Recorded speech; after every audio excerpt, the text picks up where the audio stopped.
Good morning, everybody. Welcome back to Crypto Warehouse. My name is Mike. It is the 10th of February, 2025. This is your 11 a.m. morning show with, of course, Mike, and we have so much to get through. We have, as well as the X-Files, we've got the charts to get through. We do them on a Monday. Then we're going to talk about Bitcoin. We're going to talk about CPI data. We're going to talk about Sol, Stellar, Trump, Pumpcoin, and we have multiple bits of breaking news that have happened in the last, I don't know, one of them was 10 minutes ago, one of them was 2 hours ago, so we have a lot to get through. And if you are new here, don't forget to give us a follow. Bottom left hand corner, you'll see we're nearly at 195,000 followers. Give us a follow, press that button. Monday to Friday, 11 a.m. we stream, and tonight at 9 p.m., 10 hours from now, you will have the Oracle trading show, chart show, whatever you want to call it, and again on Friday. And next Wednesday, this coming Wednesday, we also have potentially another Quid Games, which I haven't got the image up for yet. But all of that is to come. Let's get into the show. Happy Monday, everybody. Bitcoin is coming in at 97.6, 97.7. If you were watching on Friday, I don't know whether Brogan mentioned it, but he put in a long at 95.6. He is expecting a top about 104 today, and if he doesn't, he's going to close the long. But he's got a long open from 95.6, and again, over the weekend, we saw a little bit of action, not too much. It was a weekend after all. Look at the market cap coming in over 3.2 trillion. Volume, 104 billion. Not bad for a Monday at all. Bitcoin dominance, 60.7%. And look at that. ETH dominance. It was 20% 6 months ago, 10%. ETH has massively underperformed against Bitcoin in the last 12 months, maybe, since the ETF, certainly. And again, another indicator, we'll look at it in a minute, that Bitcoin hasn't finished with its own bull run yet. ETH coming in at 26.5.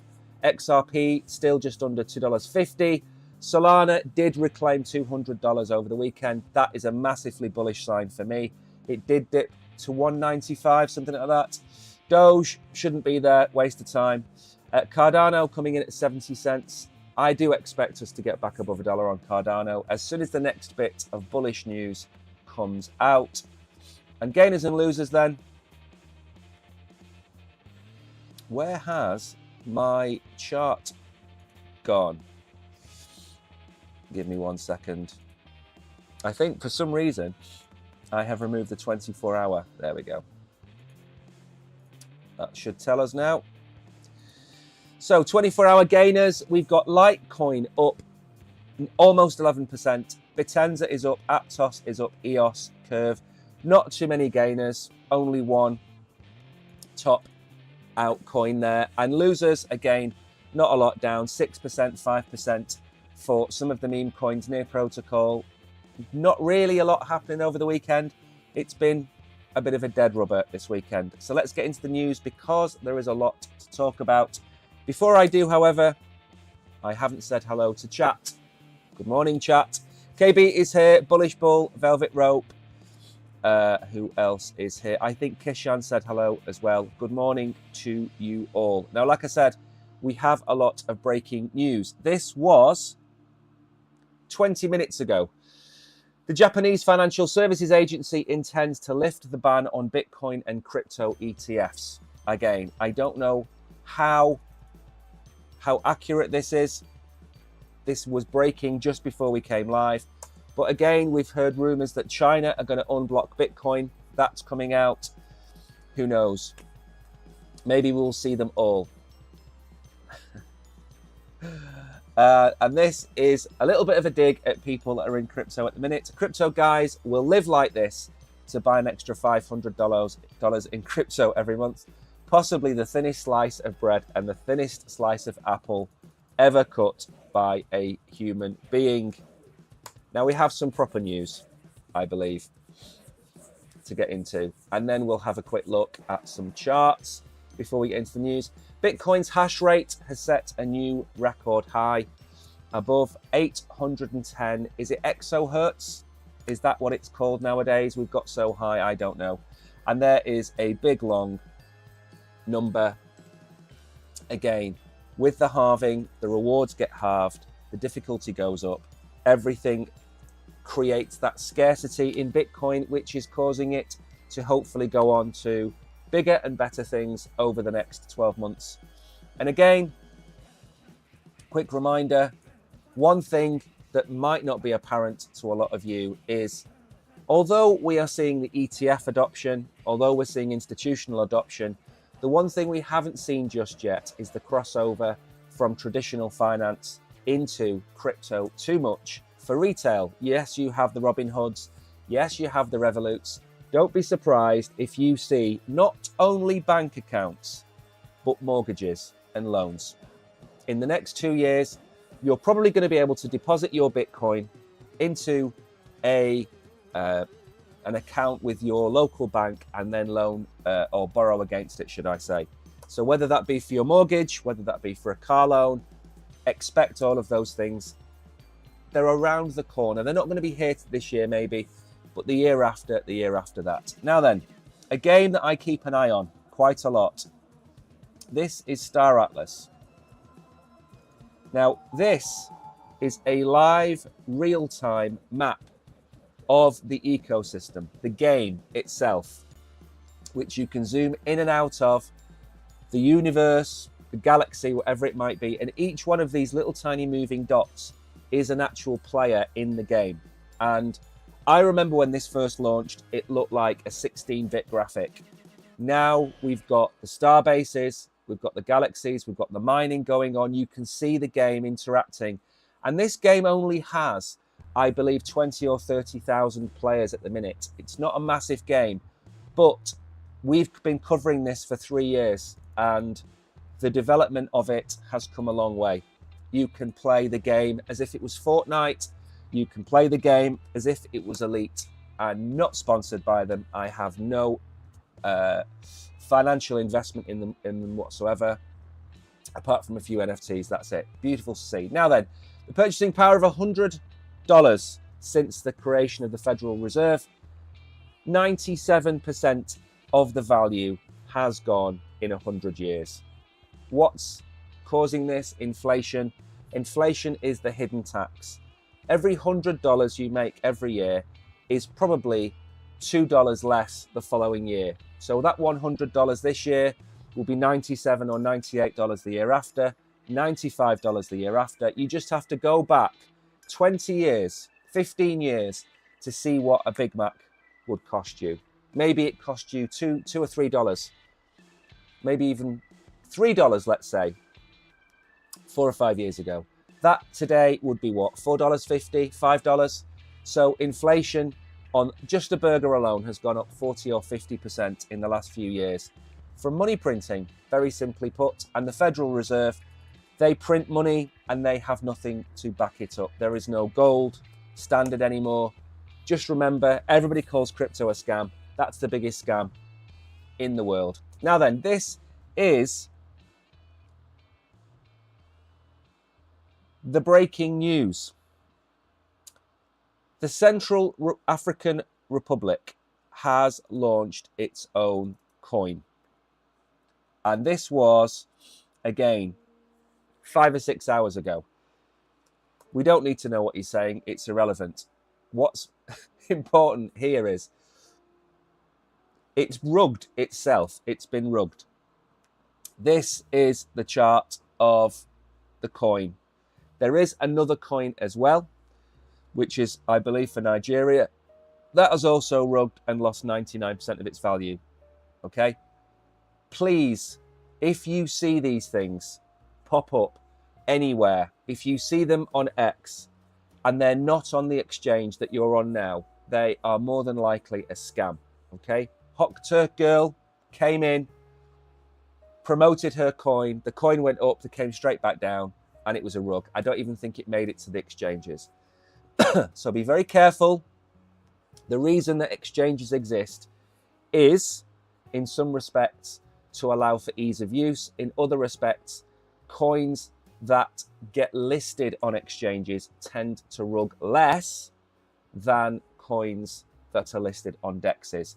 So as a rule of thumb, if it gets to an exchange, it's more than likely not going to be a rug. It still happens, of course, but it's less likely to be a rug.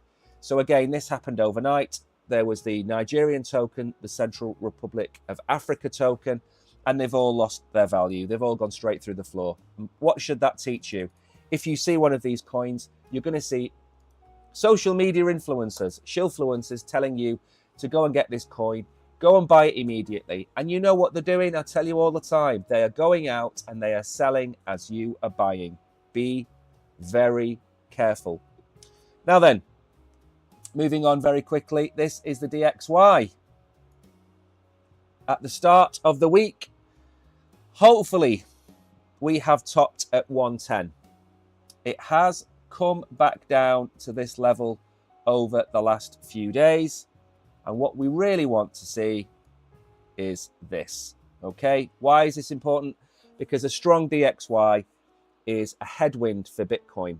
It's trying to go up as the currency is getting stronger. That makes it harder for Bitcoin to go up. So if, as we expect, Bitcoin to go up over the next 6 weeks, we would probably expect to see this kind of action from the DXY. I don't know if we're going to see that because Trump is now doing his level best to get the economy back on track. People might see that as strength, might buy back into the dollar, might strengthen the dollar. We have to wait and see. But we appear to have topped out around about the middle of January. And we've spent the last 4 weeks kind of coming down a little bit. And this thing, remember, it doesn't move an awful lot.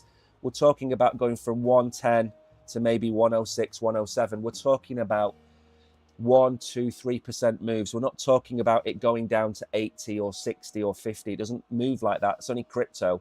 So keep an eye on the DXY. It does seem to have found a local top. And what we should hope for is a little bit of a breakdown. 106, 105 would be great about now. Give Bitcoin a bit more space to grow.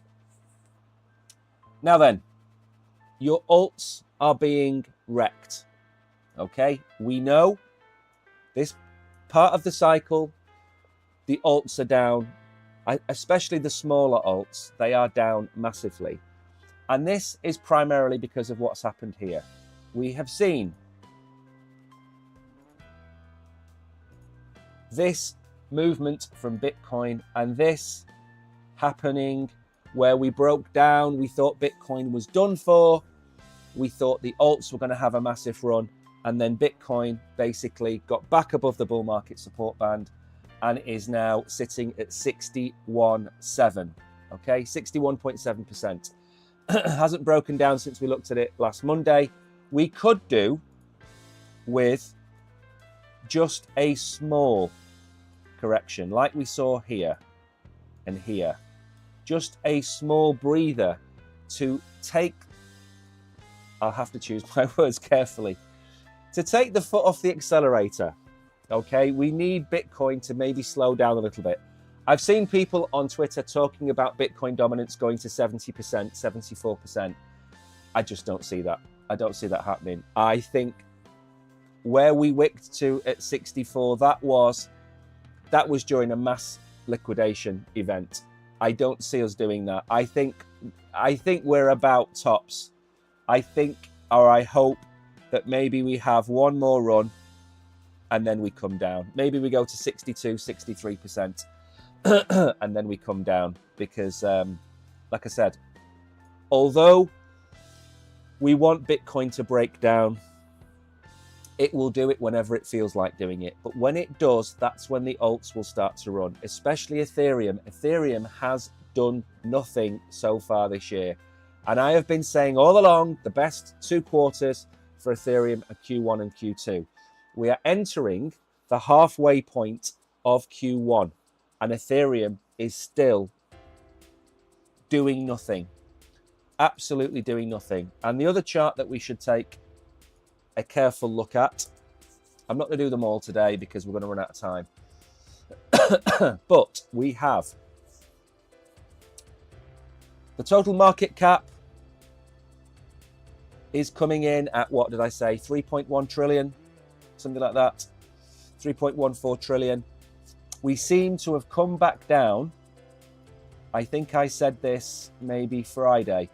We've come back down to a kind of support here, and we appear to be now moving back up.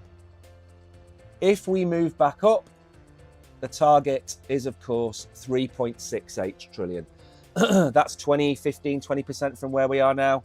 Again, that's a big move.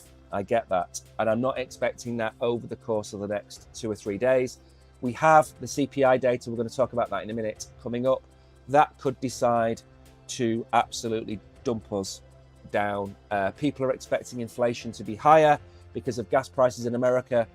So potentially this might not be a great week, but if we get surprised, it could really pump us to the upside. Right then, let us move on, see what is going on in the news before we have a look at the Bitcoin chart and see what is happening, see what people are saying about Bitcoin. We're holding above 96,000. Analyst explains this level's significance. So we're in this range. We talked about this range before, between 92 and 102. I think my range is about 93 and 104. So it's pretty much the same range that I have got. We've been in this range for a while. You're going to see from the chart that we've been here since November. You might not think it. You might think that the world is coming to an end. You might think that Bitcoin has stopped. That's not the case. Not the case based on history and the timing of the cycle. So in a quick take post on the Crypto Quant platform, an analyst with the pseudonym Cheyenne BTC explained how the realized price of a certain investor class could influence the Bitcoin price trajectory. This is based around the realized price of unspent transaction output. What a lovely term that just rolls off the tongue. Not as easy to roll off the tongue as Doge, however, is it? So this basically measures the average price at which Bitcoin holders purchase the coin, bases it over a 1 to 3 month period. According to the analyst, the Bitcoin holders in the short-term cohort has served as a critical support level, which I imagine they're going to be talking about it being about 96,000, which it certainly is. Again, the other way to look at this is, if you buy Bitcoin at 52, 53,000, think about where somebody is going to want to sell that coin. Are they going to sell it at 60,000, 70,000? I don't think they would. Would they want to sell it at 100,000, at which point they've doubled their money? I think so. I think when it comes to Bitcoin, you have these psychological levels. We've talked about them 100 times, 30, 40, 50, 70, 90, $100,000 have been psychological barriers. Solana, $100, $200, $250, Ethereum, 2.5, 3, 3.5, 4. They're all psychological marks in the sand that you have to cross, irrespective of the chart, irrespective of whatever chart action you look at. They are psychological marks for people. If the price of Bitcoin is at 96, 97 and a half thousand, whatever it might be, if you've bought at 96, you're simply not going to sell. If we see a lot of price action this week and we see Bitcoin go up 10 or 15%, you might see some people who've bought at 96 saying to themselves, right, well, I've made 15% in a couple of weeks, I'm going to sell now. So then the sell pressure starts to come back in. So again, we've had the massive liquidation event. We're holding at 96,000, 97,000. We haven't gone through the floor yet. These are all bullish signs. On the flip side, a breach beneath 96 could trigger a shift in sentiment. Again, I don't see that. We did go down to 94.8 last night, I think. The news about, was it the Chinese tariffs were being discussed last night? Again, Trump is going to speak to Xi on Tuesday. Xi is not going to go into a tariff conversation with Donald Trump without imposing some level of tariffs. And they were electric cars and energy. So now Z has something to negotiate with Trump with. You can't go into a conversation with Trump without bargaining chips. So he brought in his own tariffs so then they can look like they're having, you know, a win-win conversation. Now then, I think we're going to hold above the 92,000. I think that was probably our bottom. I made a video for the OGs yesterday, a market update video for the OGs, and I went over some of the things I've said on the channel before, such as we get 7 30% corrections in a cycle. Now, one thing I said in my video yesterday, and I'm not going to divulge all of it because, of course, it's for the OGs, is last January it was a 22% correction. This January it was an 18% correction. Why the difference? Very simply put, we've got a higher market cap now than we had 12 months ago. So it's harder to shift a coin down 30% or 22%. The same way it's harder to get Bitcoin to 125,000. 125,000 is a 25-26% move. But think of the market cap that has to move.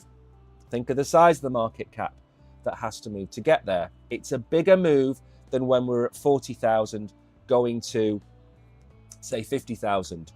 The market cap was less than half it is now. So you should always think about the market cap. Now, as I said last Monday, we entered this range in November. And this range that I have got here is 92.3 to 106. So almost the same range that Maladio had back there. And again, I could shift these lines around. It really doesn't matter. You can see where we are. We are in kind of like the same pattern that we've been in. I drew this again last week. I expect us to move up and then I expect us to move down. But we are entering these blocks here. So, yes, we can chop sideways. However, historically speaking, we move in this period of time. So again, maybe we do one of these moves, or maybe we just do one of these moves, okay? Either way, the Oracle has, as he said on his stream on Friday, he's got 125,000. You can see, bottom right-hand corner of the screen there, I've got 112,000. Whether you listen to me, whether you listen to the Oracle, or whether you do what I always tell you to do and not listen to anybody, we both in agreement that it's going to go up. I think we're going to go up, what, 15%? The Oracle thinks we're going to go up 20-25% in the next 4 to 6 weeks. We're in that zone. Now, nothing is guaranteed in this life. We have got some big things coming up this week. And one of them, which we're going to look at now, is the CPI data, the core price index. This is inflation. How much do things cost today compared to last month and last year? And that is coming out. Hopefully, is it Tuesday or Thursday this week? Why is this important? Because if inflation is coming down or if inflation is under control, then the Fed will cut interest rates. The UK cut interest rates last week. The Eurozone cut interest rates last week. We all know what's coming next. America are going to cut interest rates. What does that mean? Cost of borrowing falls. People have more money in the pockets. Bitcoin will go up. Okay? Those things are all in tandem. And of course, the money printer will be turned on in America, which again will put more money into the economy, and that will help in its own way push Bitcoin up. You know, interest rates coming down, more money in the economy, the DXY falling. Not one single thing is the reason Bitcoin moves, okay? So whenever you see people say, oh, unemployment has fallen, Bitcoin's going to go to $150,000. No, you have to look at 5, 10, 15, 20 different things and then look at the overall sentiment in the market. At the minute, sentiment is at its all-time low. People are talking about $74,000 Bitcoin. What happens when people expect Bitcoin to go down? We go up. What happens When we expect Bitcoin to go up, it comes down. It's contrary. And again, maybe that's compounded by the shorts and the longs. Maybe we're going to have a short squeeze today to push us to 102,000. Maybe we're going to have a long squeeze to push us down to 92,000. I think based on the funding rate, we are more than likely going to get a short squeeze than a long squeeze. But the CPI data is coming out this week. What day is it coming out? So the jobs data indicated the cooling labour market. That's a good sign for the Fed. And it's fueled optimism and hopes of a rate cut. Bitcoin did go above 100,000, but as you can see, we're at 97, 98,000 now. It is a crucial week, as everybody likes to say. This is the most important week in the history of Bitcoin until next week. The FOMC meetings, the CPI data, the jobs reports, they're all the most important thing right now. But that's, of course, because most people suffer from recency bias. Chairman Powell's testimony to Congress will also be watched closely for the central bank's stance on Fed rate cuts. So the CPI is scheduled for this week. It's still not telling me what it is. According to the predictions, it's expected to cool to 0.3% for January, down from 0.4%. And on a year-over-year basis, 2.8 down from 2.9. Although I have heard rumours it will be moving up because the cost of gasoline has gone up about 4 or 5% in America. So maybe it comes in unchanged, and we need to be prepared for that.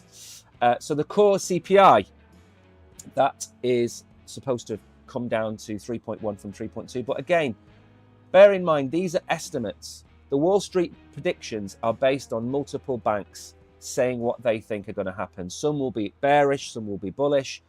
The most important thing to take away from this is, why does it matter? Well, it matters because it's a snowball effect. And if you are a leverage trader, make sure on days like the CPI data, on days like the interest rate decisions, those are the days, in my opinion, you should not trade, because it will wick up and take out the shorts. It will wick down and take out the longs. They are not good days to trade. You have got 31 days in a month, except this month you've got 28. Of those days, there's maybe 4 or 5 of them you shouldn't trade, in my opinion. The end of the quarter close, the futures contracts, the CPI, the Fed decisions, those are the days you should avoid, because Chairman Powell has to say one thing wrong and the market tanks, or he misquotes something and the market goes through the roof, and you will be taken out. So be very careful. So again, that's this week. I don't know when it is. Maybe it's Thursday, maybe it's Tuesday. I can't believe I'm reading an article about it and it not telling me what the date is or what the day is that it's coming out. But there you go, I suppose. Either that's the standard of my reading or that's the standard of the article. But there we go. So I think that is enough Bitcoin and macro news for the day. Let's now have a look at Solana, my favorite happy coin, I suppose we could call it. Good morning from South Carolina. Good morning to you. I hope you are well, Eugene. I hope you liked the video I made yesterday as well. Again, I don't... Am I in yet? There we go. I don't change my opinion too quickly and too often. So the video that you saw yesterday is just a continuation of the video I made in January. And probably the one in March will be pretty similar to the one in January and February. So although my opinion changes over time, it doesn't change dramatically. If you've got a conviction in the projects that you follow, then the only thing that can change that conviction is if there's a massive black swan event for that project, the markets in general collapse, there's a macroeconomic problem or macro climate problem. Other than that, everything should stay the same. Now, Solana reclaimed $200. This is a massive, massive line in the sand for Solana. We talked about the $92,000, the $100,000 for Bitcoin, $200.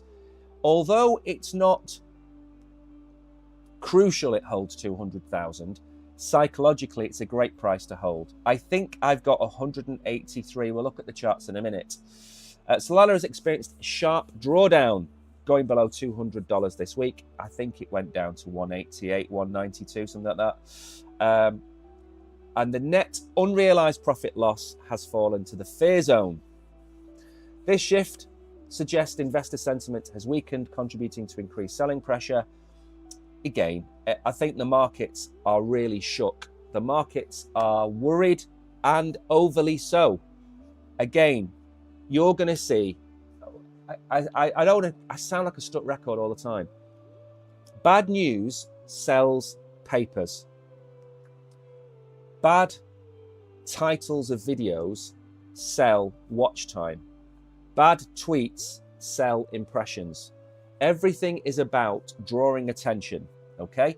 I saw Crypto Banter last week saying in 3 or 4 different tweets about his videos, it's the end of the cycle. Bitcoin has fallen. The alts are all finished. It's game over, okay? It's to draw eyes to what they're talking about, okay? Everybody has to put some level of attention seeking into their titles to get the attention. But what that does as a psyche, effects of the psyche, is it causes people to turn slightly bearish, because if they keep seeing their favorite streamers saying we're going to zero, we're going to zero, we're going to zero, they're going to back off from the market.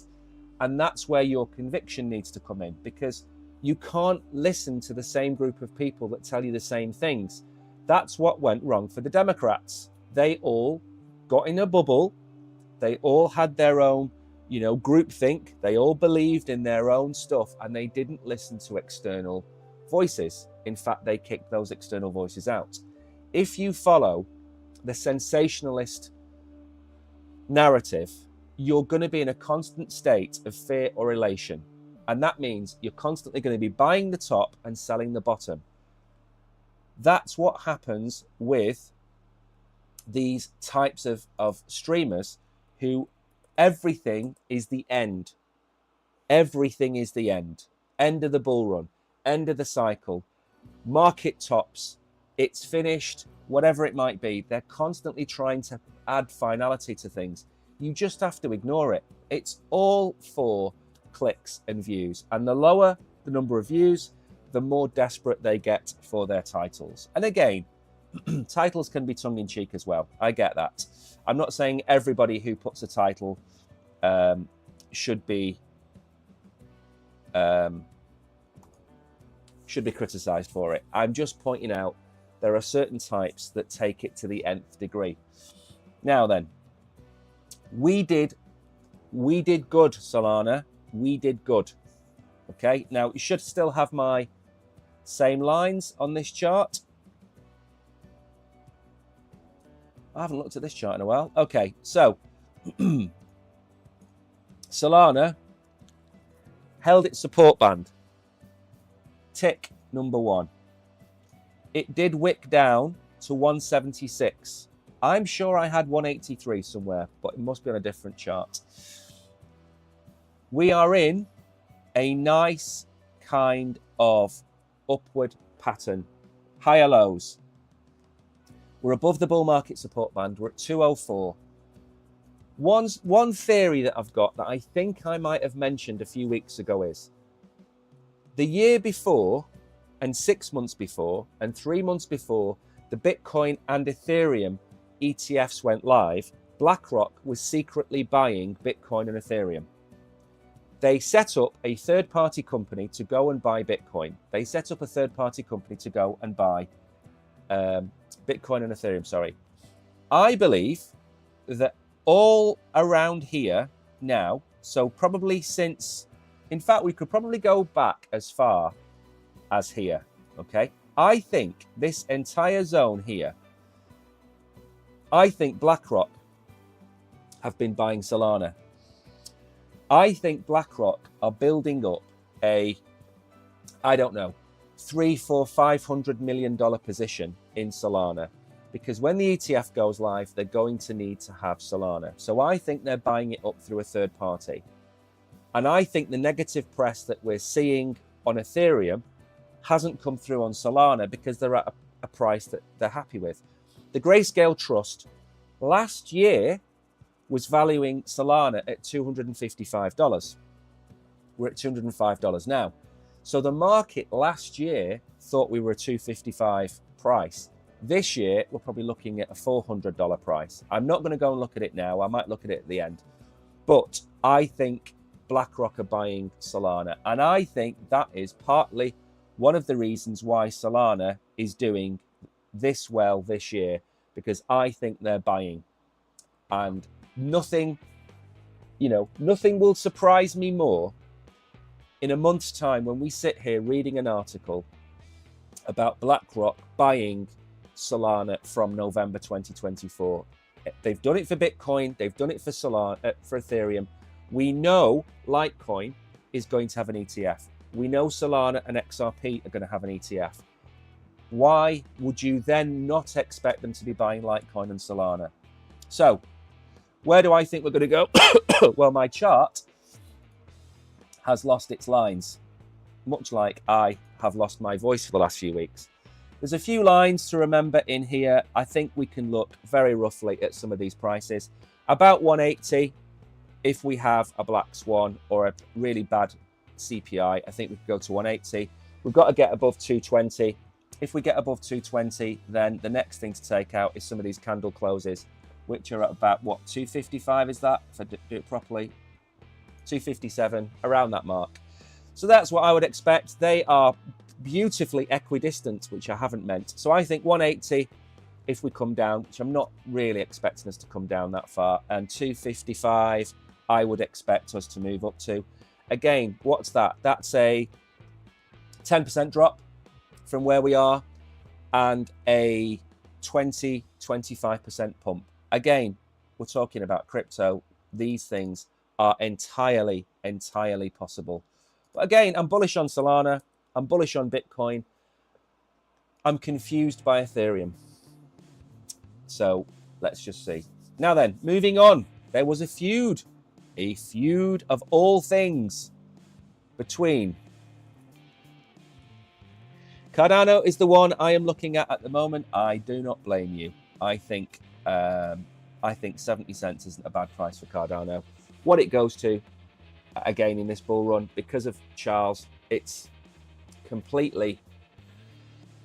I'm not going to say all bets are off on the price of Cardano, but I think 3 to 5, 5 to 7, I can't remember which one I said now, but one of those. I think certainly $5, $4, $5. I saw a video from DZ.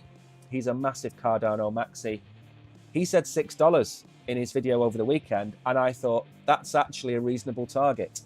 Again, we've got to see, I mean, we are mid-February. We've got ages left of the bull run. We don't need to see a $2 or $3 Cardano this side of the summer. It can happen September, October, November. We could be sitting at $1 for Cardano all the way up to October. And then, because of the way that the bull run works, the price can wick massively up, $4, $5, $6. And then December, January, it can come all the way back down again. For those of you that have never seen a bull run before, it doesn't mean these prices are going to go to these numbers and then stay there. They go up as fast as they come down. 4 weeks up, 4 weeks down. That's what you've got. And 4 weeks is a long time if you're watching people on YouTube. 4 weeks is 20 shows of Crypto Warehouse on the way up, 20 shows of Crypto Warehouse on the way down. So 40 opportunities for me to get it wrong and not tell you it's the top. I'm joking. Right then, Stellar escalates feud with Ripple. Again, I didn't realize there was a feud, to be honest. It's one of those things where you see these articles where Accrington Stanley escalate their feud with Man United. I'm sure if you asked Man United where Accrington was, 99% of them wouldn't be able to tell you where it was. I think it's one of those things. Now, this is apparently a long simmering feud, one that I've never heard of. I've seen feuds between XRP and Solana and Cardano, yes, even Litecoin, but I've not seen one with Stellar. This came after Builder on Stellar took a not-so-veiled dig at Ripple in a recent social media post. The post, of course, refers to Ripple's long-standing legal battle with the SEC. Ooh.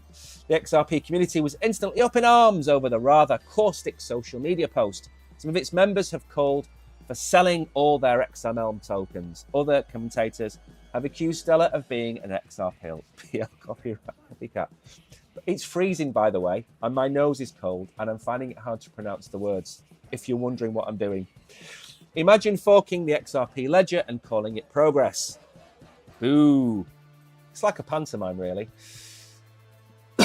So they're often placed in the same basket due to the fact that Jeb McKellar, the creator of Stellar, also helped to co-found Ripple. I remember years ago, Jeb was dumping his XRP. Every month he was getting a payoff from XRP. I don't know how many he had in the end. Was it 3 million? Something like that. And I think he was getting it every month. He was getting 100,000 XRP a month and he was selling it every month. And everybody and their aunt was saying the reason that XRP wasn't pumping was because of Jed. No, it wasn't. Jed is not going to dump 100,000 XRP and cause the price to stay suppressed. It's worth noting there are also key differences between them. Last November, McKellar penned a lengthy post to defend Stellar, describing it as the most underrated cryptocurrency project, pointing to the fact it was performing 10 times more transactions than Ethereum. Many real people are already using it for real-world transactions. He also added that the blockchain boasts world-class engineering. Again, these things can come about for many reasons. I mentioned before, when the number of views on YouTube videos are really down, when the number of people interacting with you on X is really down, you have to become more and more extreme to get people to look at your content. If Stellar wants to get itself into articles on You Today and Cointelegraph, what's it going to do? It's going to start a feud with Ripple. So again, has that post and that tweet achieved its goal? Absolutely, because now we're doing an article about Stellar. If I had a choice to hold Stellar or Ripple, I would hold Ripple. Now, in the bull run, Ripple has a way bigger market cap than Stellar, which means the chances of Stellar doing really well towards the end of the bull run are better than Ripple's, because Ripple is already hundreds of billions. Stellar isn't. However, Stellar would have to bring out a roadmap, a new set of features to then get the eyes on and the narrative talking about Stellar. And if they do that, then by November and December, it will outperform Ripple. But remember, Ripple 2 or 3xing is adding hundreds of billions of dollars to Ripple. Stellar, which is nowhere near the market cap of Ripple, it probably would, if Stellar added $20 billion to its market cap, it would probably 10x from where it is now, 15x. I'll need to check the price.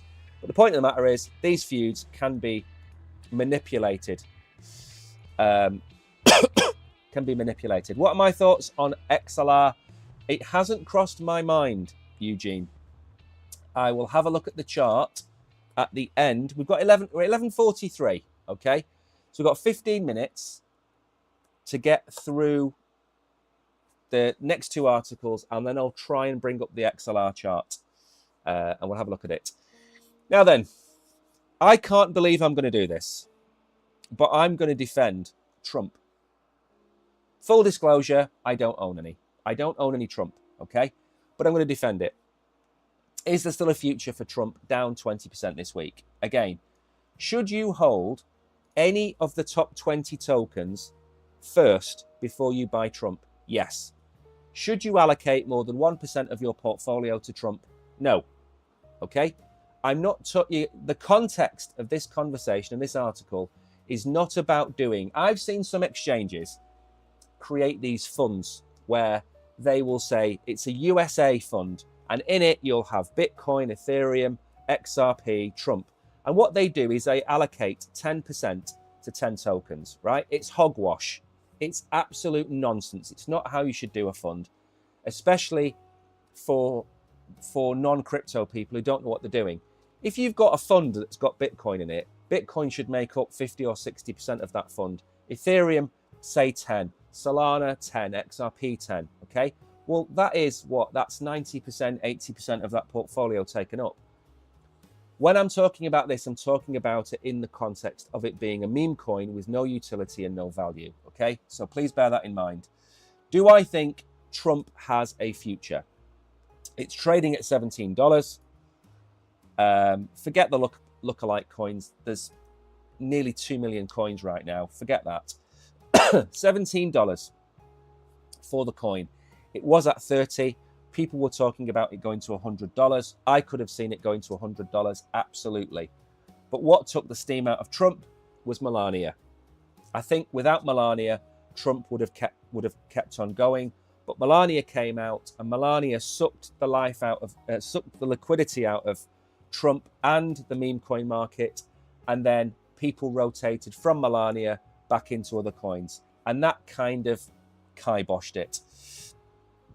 Now then, this happened, I believe, around about the time of his inauguration, if not earlier. The price is below resistance. It's below the $20 EMA. This is the target for the coin. I think $30 is the target for the coin because I've looked at the chart last week. I think $30 is back up there. But it might be a meme coin without a roadmap. It might be a meme coin without a team behind it as such, but it's got Donald Trump behind it. If he says Dollar Trump, for example, or I've got my own meme coin, don't you know, or he walks out in a Dollar Trump t-shirt to play golf, this coin is going to be back at $40. Now, that is not how you should invest your money. And I go back to what I said at the start. This shouldn't even probably be 1% of your portfolio. But it has got massive upside potential because it's found the bottom. Meme coins, AI coins, every coin apart from maybe the RWA coins have all been absolutely smashed by the run-up of this Bitcoin dominance. Okay? Make no bones about it. We were talking about Chainlink at $25. It's now at $19. We were talking at Ondo. I mean, Ondo was over $2. It's now $1.40. So a lot of coins, most coins have been trashed. Some are down 10% over the last 3 months. Some are down 50% this year. It's not a case of your individual coin is bad. The entire market is being sucked into Bitcoin, and Bitcoin's going on its merry little way. When Bitcoin breaks down, your alts are going to pump, and again, you're going to be Warren Buffett. Eugene is going to be walking around his ranch that he's just bought with his Cardano gains, smoking a cigar and telling everybody just how amazing he was a trader. And then they're all going to call him lucky, and he's going to laugh because Eugene was here at $15,000 Bitcoin. Okay, so when people call you lucky, don't lose your temper at them. Just smile and walk away. Okay, so I'm not going to talk too much more about Trump. I'm not going to bring the chart up. All I'll say is that I think of the meme coins, we covered a load of meme coins on Wednesday. Obviously, we talked about Mew. We talked about the cat meme coins. They haven't gone away. Dog with hat, Bonk, Pepe, Shib, they haven't gone anywhere. But if you think Bitcoin is the least risky asset in crypto, what's the most risky asset in crypto? At the minute, it's memes and it's AI coins. Okay, they're the two riskiest assets. Which ones are going to go up the fastest once the money starts to come in? The alts, the meme coins, the AI tokens. You know, your $1.20 or $1.50, whatever it is now, dog with hat, that's going to be $3 before you know it. Mew is going to be a cent again before you know it. Trump is going to be $30, $35 again before you know it. Everything has to be taken into the context of the market around it. Now, Pump.fun shuts down the token launch rumors. Now, Pump.fun, for those of you that don't know, this makes millions a year, or millions a month, sorry, out of allowing you to create your own token. Now, again, when you hear about maxis, you know, we talk about Bitcoin maxis. There's only one thing in the world, it's Bitcoin. Everything else is trash. You've heard that before. Then you've got Sol Maxis saying, you know, we do more transactions than Bitcoin and Ethereum and Cardano and XRP combined. And then you'll have a Cardano Maxi with the most decentralized DAO in the world. XRP's got the biggest bank. You know, you'll hear all of this stuff. Pump.fun allows every single person, if they so wish, to generate their own coin. Now, do you think that is a valid way for an industry to exist? Because I don't. There is a balance, the same with security and privacy. There is a balance between privacy and protecting a population, okay? Now, did the UK government go too far with Apple and to create a backdoor? Yes, it did. Okay, too far. Overreach. Do I think we should have 2 million Pump.fun tokens, which are copycats, which break copycat laws? People can launch 500 Chairman Powell tokens during his speech. Some of them will go to $10 million and get rug pulled. No, I don't. I think it's going to hurt the industry. So there is a balance to be found. That's what I'm trying to get to. And the problem is, if Pump.fun tomorrow turn around and say, right, there's a $10,000 minimum that you need to put in to generate this token, or 100,000 to generate a token, all that's going to happen is Pump.fun version 2 is going to be created, and they'll do it for free, or a sol or 2 sol or whatever it might be. So Pump.fun has massive drawbacks, but you can't get rid of it. It's just not possible. It's the blockchain. Anybody can create a token. So Alon Cohen claimed that the leaked tokenomics and launch plans were fake. The meme coin platform has faced increasing regulatory scrutiny and legal challenges. Now, one of the things I'll say is we've got a Trump administration and the SEC are still going after Pump.fun. Pump.fun are being sued by some people who lost money through Pump.fun. And again, Hester Peirce came out and said, if you buy meme coins and they go to zero, that is your right as an American citizen. That's what she said, which is a strange way to look at it because her job is to stop people losing money. But there comes a point where you can't stop people from losing money if they're stupid enough to go and buy the Central African Republic coin or the Nigeria coin. If they're stupid enough to go and buy that before it's listed on a stock exchange, a crypto exchange, then so be it. Idiots are going to be idiots, whatever you do. Right, so they're not going to launch a token. That's the most important thing. If you see an advert on YouTube, an advert on X, or anywhere else for a Pump.fun pre-sale, don't go near it, okay? They will probably launch a token because they're going to want the money, okay? But it doesn't mean it's happening today. A good example of this was Magic Eden. Magic Eden was rumored to launch a token 2 years ago. It happened this year, or end of last year, beginning of this year. Might have actually been the very beginning of January. So it's going to happen, but I'm warning you now not to take up anything you see on the internet. Any pre-sale you see on the internet, you should immediately think scam. And then if you've read it and you think this isn't a scam, this looks really good, and you want to, send it to me. I'll go and have a look at it for you. That's the way we play it here. Very simply put. Right then, now let's have a look at this token that Eugene has sent me. Now, I guarantee you, whatever this chart looks like, it is going to be trashed, okay?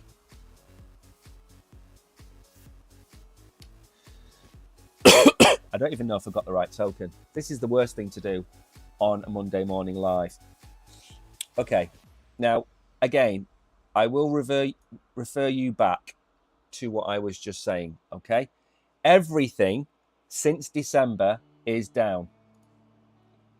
This is December, okay? Bitcoin topped here and then absolutely tanked, okay? Now, there doesn't seem to be, if I just drag this and hope that the Oracle always changes my lines. That pesky Oracle There we go. Right, let's very quickly drag this across. I shouldn't do this live because, again, I can't see what I'm doing. There we go. Okay. And drag that up to there. Yeah, I mean, listen, it's not great. I don't even know if I've got the right chart. I hope I've got the right chart. It's not great, but as I would say, everything is in this position that isn't Solana, isn't Bitcoin, isn't some of the RWA coins. Everything is trashed. We have come back down below, well, we're down at where we were in November before the entire pump. It's below the bull market support band, but like everything, it's oversold, okay? When we look at charts, so if we compare this chart, remember the red area on this chart.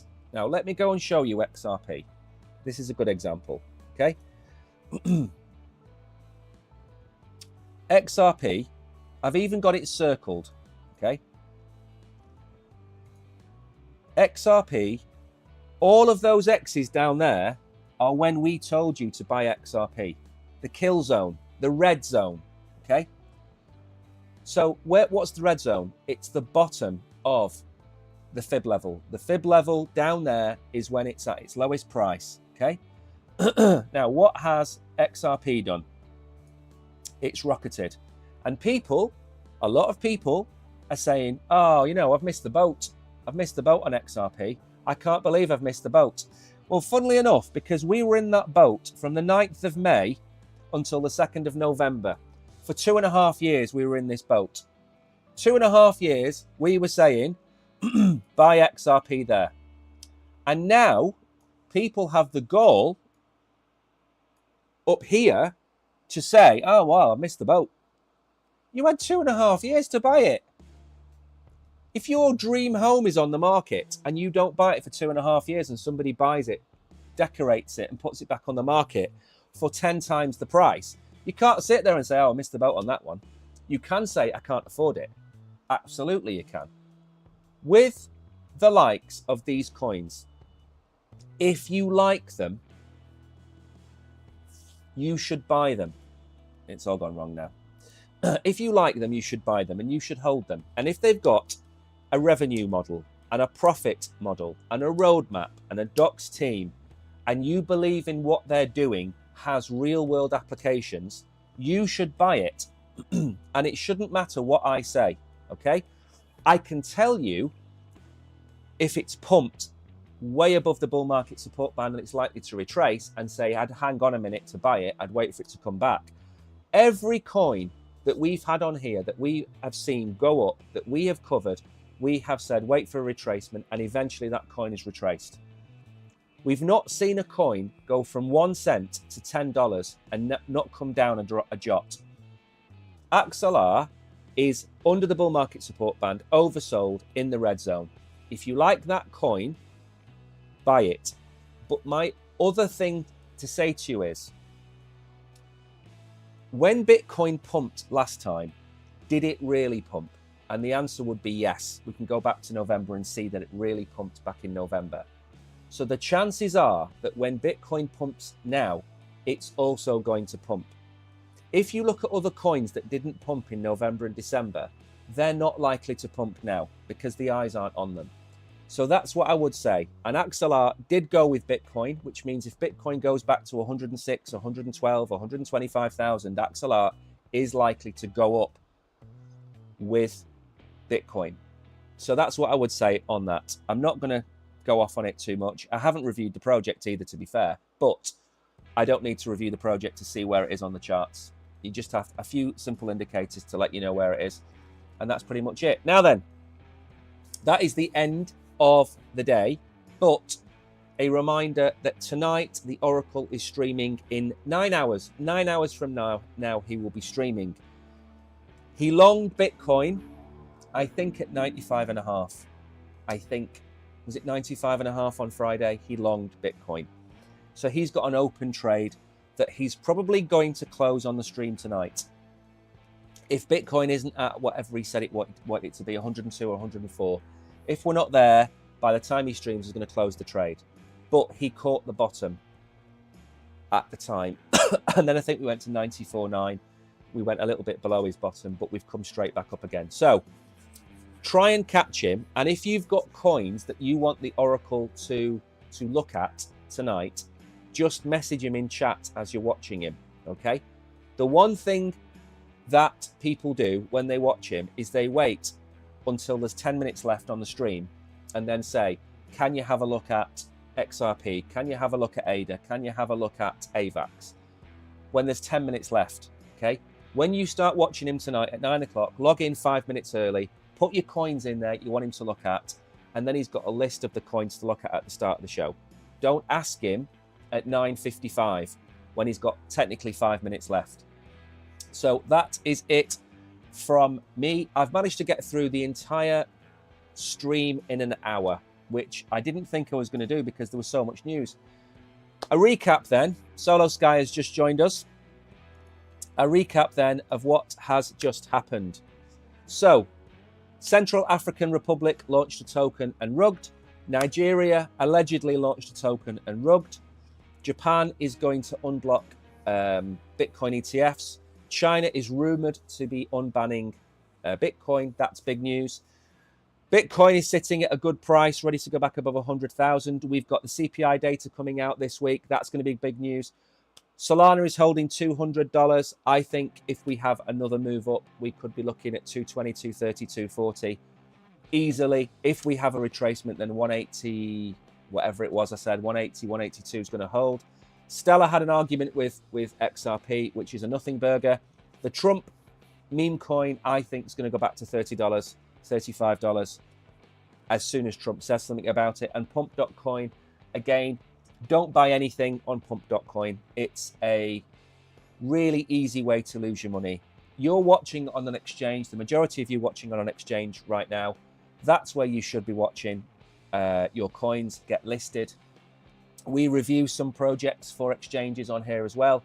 Make sure to watch them. We cover what we think they're going to do. And that's it. And of course, I've missed the title of the show today. I'm going to tell you what it means at the very end. Pump it up. Today, this week, I think with good CPI data, we're going to have a green week. We're going to have a green candle. That's it. I will see you tomorrow. The Oracle will see you tonight. Thank you to Solo Sky, Eugene, KB, Velvet Rope, Bullish Ball.